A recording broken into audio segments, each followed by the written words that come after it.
Estudantes da chapa Reviravolta são eleitos para a nova gestão do DCE da UFOP. Hoje é dia de agenda cultural com as opções para o seu fim de semana. E o Plano Aberto fala ainda sobre acessibilidade.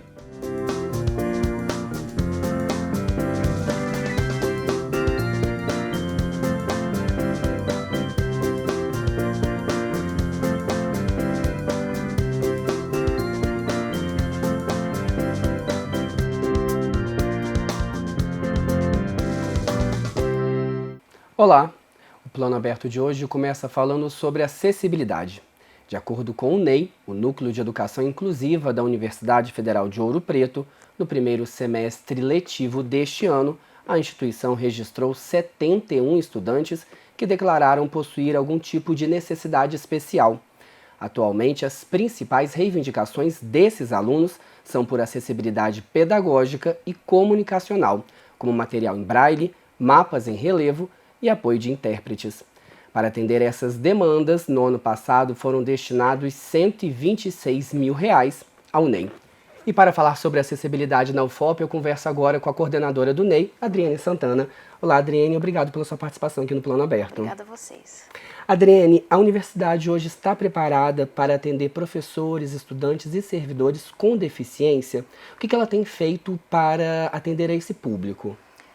Eu acho que usar o termo preparado é um termo que ele evidencia que a gente precisa de um movimento para sempre estar preparado, sempre estar vendo as condições de acessibilidade da UFOP. Então, se eu responder para você, nós estamos preparados para todas as pessoas com deficiência, com todas as suas diversidades, é muito difícil afirmar isso. O que a gente busca sempre é nos preparar. Então, a gente recebe uma demanda de um estudante e a gente senta com ele, discute, vê o que a gente precisa. Estudante ou professor, né? Então eu tenho um professor que tem baixa visão, eu tenho um estudante que tem baixa visão. O que a gente precisa? O que você precisa? Você tem uma trajetória escolar. O que você nos traz? E ele vai trazendo essas demandas. Eu preciso de uma lupa, eu preciso disso, eu preciso daquilo.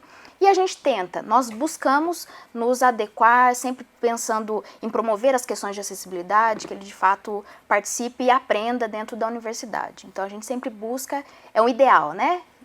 Isso, mas a gente sempre está buscando. Sim, qual o maior desafio da universidade hoje, então, para atender essas pessoas? O maior desafio, primeiro, nós temos uma equipe grande até, né, no núcleo, mas eu acredito que a gente precisa de outros profissionais também dentro da instituição. Nós já conversamos, a gente sempre faz um trabalho de articulação. Se a gente precisa de um psicólogo, a gente se corre para a praça. Se a gente precisa de alguém que tenha um conhecimento mais especializado, a gente tem o apoio da instituição. Mas a gente reconhece que tem algumas particularidades, por exemplo, um brailista. Nós não temos um profissional brailista. Nós, enquanto NEI, buscamos informações sobre isso. Então, eu, enquanto pedagoga, corro atrás, vou fazer um curso, a instituição nos dá esse apoio de capacitação. Então, a gente pensa na nossa equipe tentar ver isso. E a gente conta com a participação de monitores, né, que nos ajudam muito. O brailista é o que prepara o material em braille? Sim, ele tem um conhecimento específico, ele tem uma graduação específica que ele trabalha com as questões da deficiência visual, com braille, com tecnologia assistiva. Então vamos pensar num leitor de tela, num computador específico, num leitor autônomo, né? Adriane, como que estão os recursos para acessibilidade aqui na UFOP? Esses últimos cortes no orçamento feito pelo Ministério da Educação atingiram as ações para acessibilidade? Nós sofremos o corte, sim, né? A gente tem um constante diálogo com a Pró-Reitoria de Planejamento, com a Diretoria de Orçamento e Finanças, e a gente tenta, a partir daquilo que a gente, por exemplo, né, nós recebemos até uns meses atrás 38% do orçamento. Então, isso influenciou diretamente o recurso destinado à acessibilidade e inclusão, pensando nos núcleos de acessibilidade, né, entre eles o NEI. Então, a gente vai lá, negocia, expõe as nossas necessidades, nós estamos precisando de uma carteira adaptada, nós estamos precisando de uma cadeira de rodas, então a gente sempre faz essa negociação, mas nos impactou. Mesmo assim... Não impactou? Sim, impactou. Mesmo assim, com esse diálogo aberto, a gente consegue agir dentro da instituição. Mas mesmo assim, a gente teve uma notícia boa, né, que foi aprovada alguns meses atrás pelo CUNE, o orçamento da instituição, e foi destinado em torno de R$500 mil para as questões de acessibilidade física na UFOP, né, de arquitetônicas na UFOP. Então, rampas, placas de identificação, que nós vamos ver daqui uns meses, nós vamos ver essas ações aqui.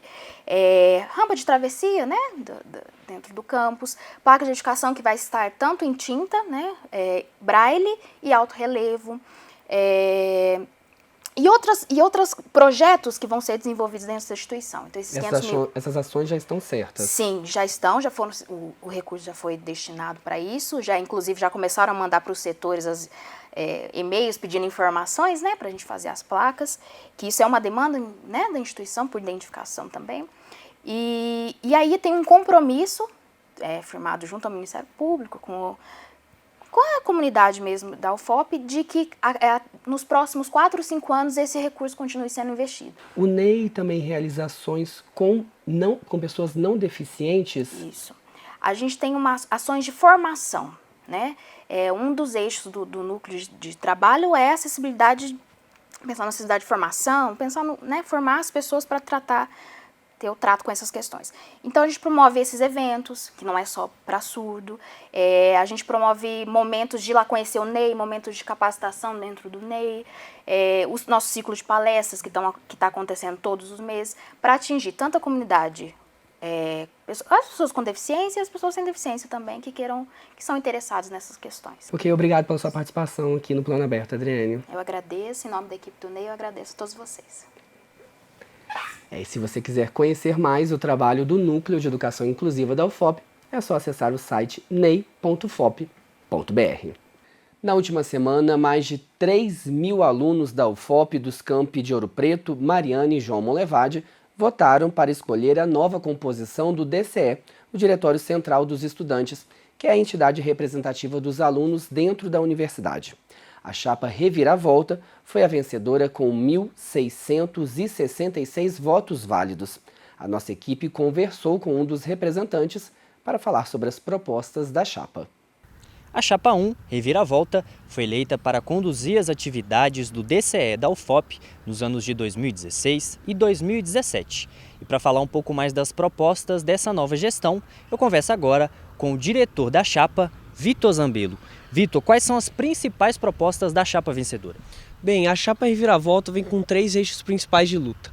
O primeiro que a gente coloca é o critério socioeconômico já, que a gente acha que a entrada em qualquer moradia pública da UFOP tem que ser por esse critério, que é o critério mais justo, que coloca a moradia pública para aqueles que mais precisam.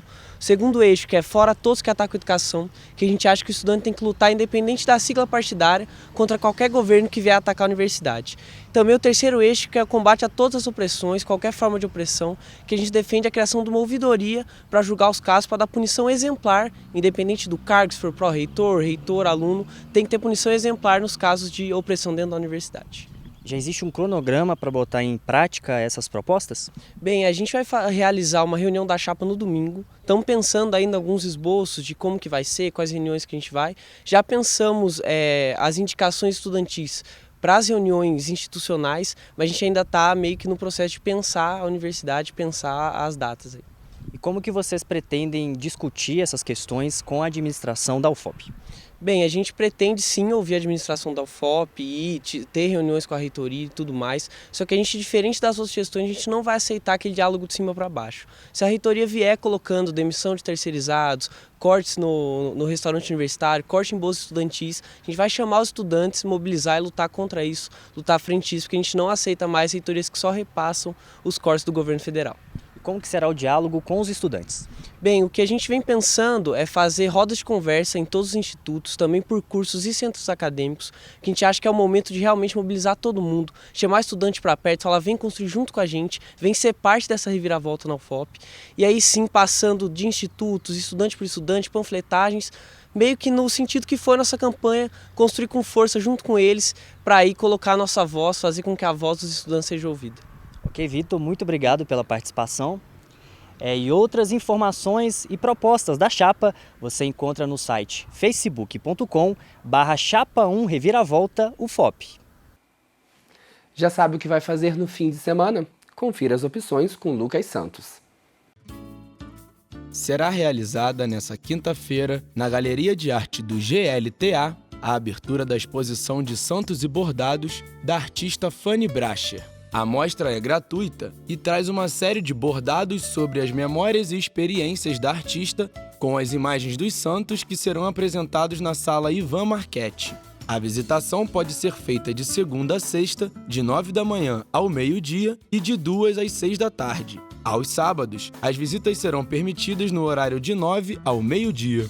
Nesta sexta-feira, na Galeria SESI Fieng, em Ouro Preto, serão realizadas as aberturas das exposições Retratos e Paisagens do Zé Pereira, criada para homenagear o tradicional bloco carnavalesco da cidade, e 100% Bretas, que traz esculturas feitas em pedra-sabão pelo artista Afonso Bretas.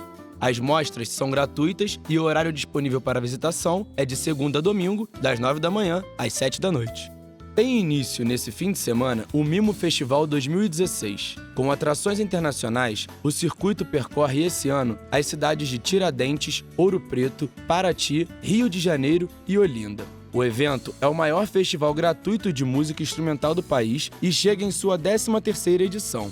Nesse sábado, a programação em Ouro Preto começa às 6 da tarde com a dupla Guandu na Casa da Ópera. Às 7, Edmar Castanheda se apresenta na Igreja de São Francisco de Assis. E fechando a noite, às 9h30, o grupo Daka Braka da Ucrânia sobe ao palco da Casa da Ópera. No domingo, encerrando a passagem do festival pela cidade, é a vez da Orquestra Sinfônica SES Gran Rio se apresentar na Casa da Ópera às 11h30.